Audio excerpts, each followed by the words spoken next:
So I have here with me 4 overripe bananas that I'm going to mash because I am going to make banana bread. So exciting.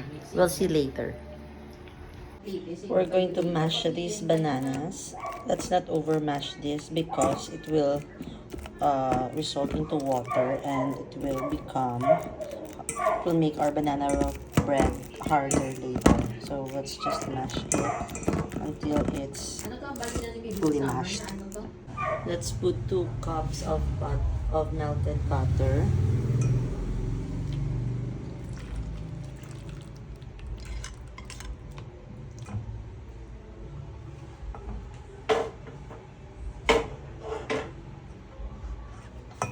Then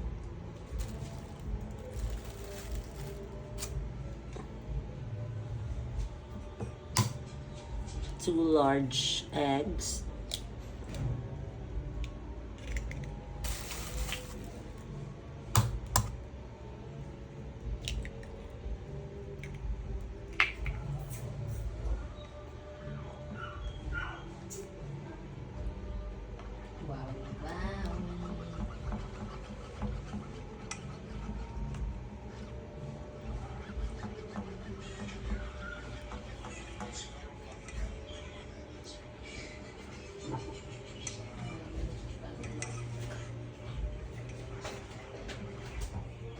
I will add sugar.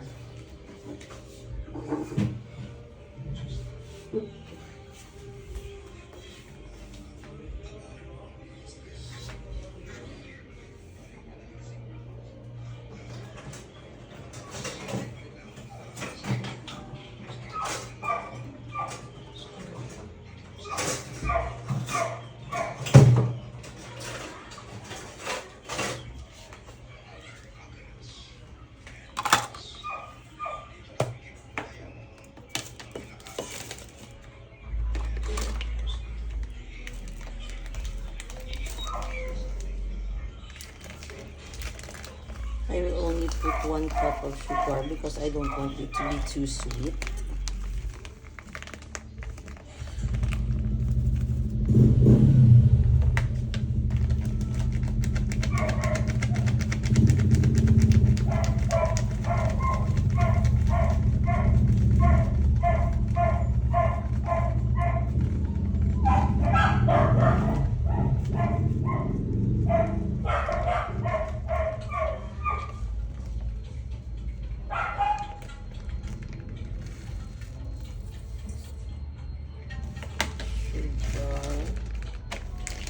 Then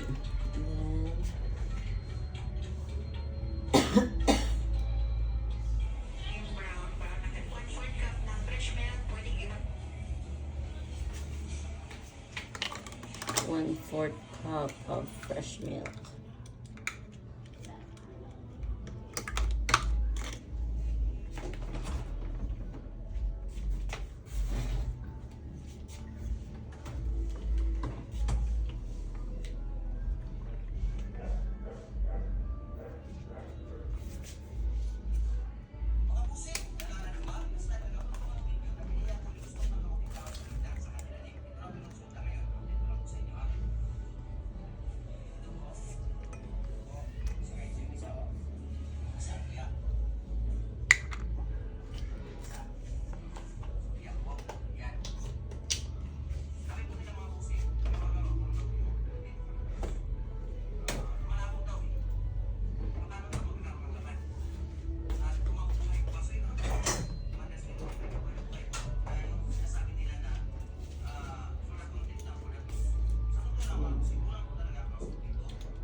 to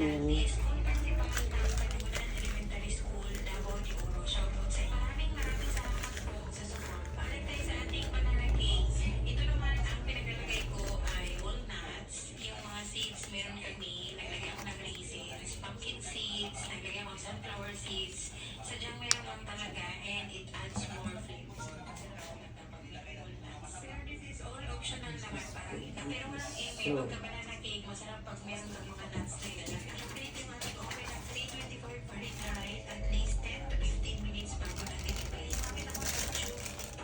I will also add baking soda.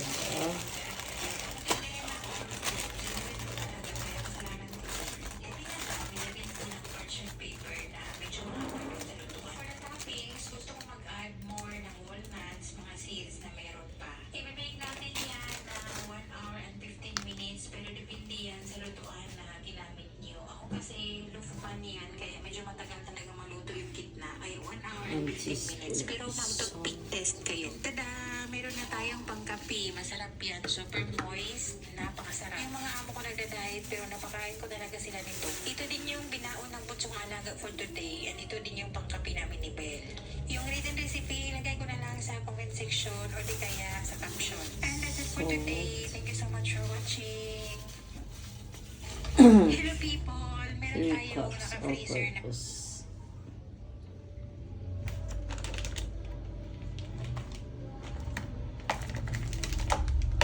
Then I'm gonna add 3 cups of all-purpose flour.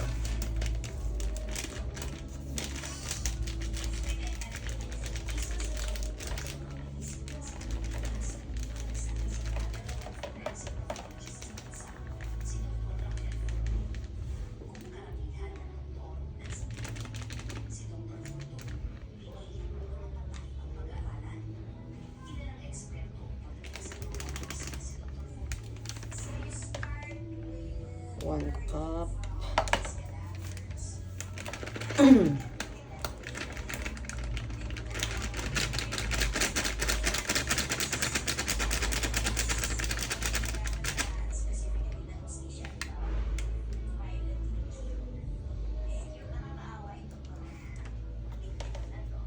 Two cups.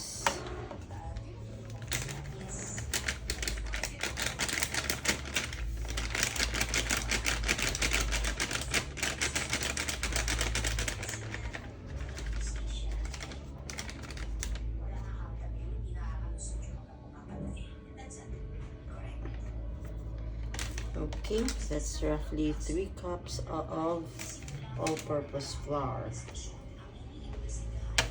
Then I am going to add some nuts. So I bought these nuts. These are whole almonds. These are only small almonds, but I think they would be a great addition to my banana bread. And these are unsalted walnuts. These are pretty expensive, but I'd like my banana bread to be filled with nuts. So let's try.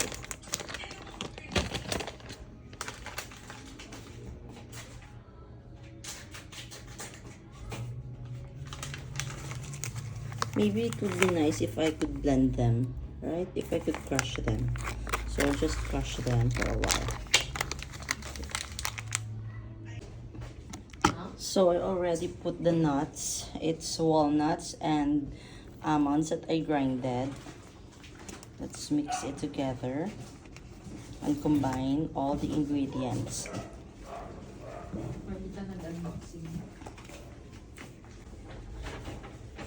We're gonna have to combine all the ingredients thoroughly.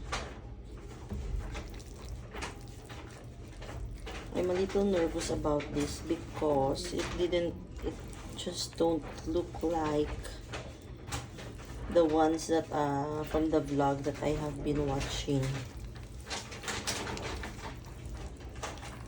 So I hope this turns out well.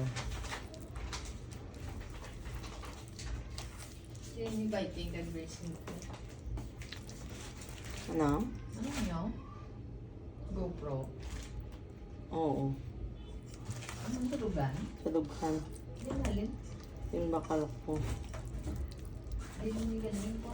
Ay, sa boarding house ko naging kuha. Pero, hindi gali dapat. Ang unang dalon ko, ang unang inadala ko. Ano dapat? Ang para sa phone lang niya dapat dalon ko ya. Ate, isa pa po. May GoPro ka haw. Walang naman. Ara naman ta. Mahilig. Gid ya maghulam-hulam ya. Talagsa mo lang. Talagsaman lang. Ako na lang bili. Friends. Okay, I think it's ready for baking. Sa ano ba? Sa mga badikam talaga. Diba? Now, let us put our butter into the pan that we lined with a baking sheet. Oh no, I forgot to preheat our oven. Let's not overfill this, as the bread will rise later because we used baking powder. Maybe just 3/4 of our mixture. Okay. So our air fryer is already preheated. We are going to put our banana bread batter inside, and we're going to bake it for, maybe I'll just put in 160 degrees for 30 minutes because I'm not sure, but later on I will do the toothpick test to see. It's 25 minutes because the max of this air fryer is 30 minutes. It's just a small pan, so it will be cooked fast. Let's see later. And 25 minutes have gone by. Let's see. Oh, almost perfect, but the crack is on the other side. It looks a bit funny. Let's see. Let's do the toothpick test. Oops. I think it's done.